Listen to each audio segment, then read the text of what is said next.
Gurukul international public school रे विज्ञान और सामाजिक मेला आयोजित। स्थानीय गुड्स शेड रोड स्थित गुरुकुल इंटरनेशनल पब्लिक स्कूल रे विज्ञान और सामाजिक मेला आयोजित हो जाइछि।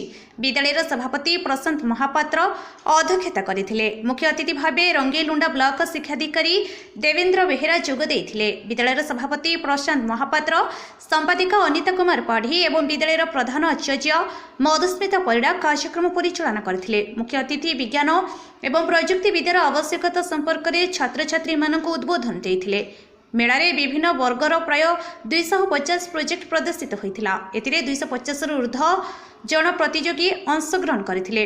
विज्ञान शिक्षयित्री मधुचंद्र मिश्र, लक्ष्मीराणी चौधरी, भी तारकेश, सौम्य सिद्धार्थ बारिकी, ट्विंकिल पात्र, राजेश महापात्र, शिवानी पाणिग्राही, स्वप्ना पाणिग्राही एवं निवेदिता माछी परिचालना करथिले।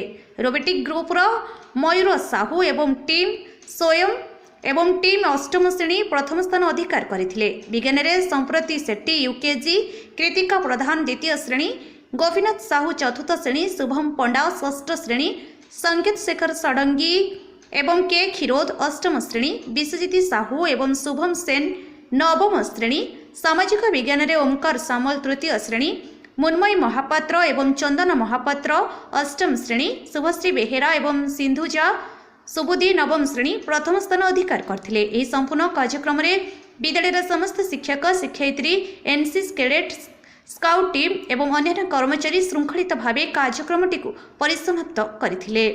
साउथ ब्यूरो चीफ शरचंद्र नंदन रिपोर्ट, आवाज ओडिशा।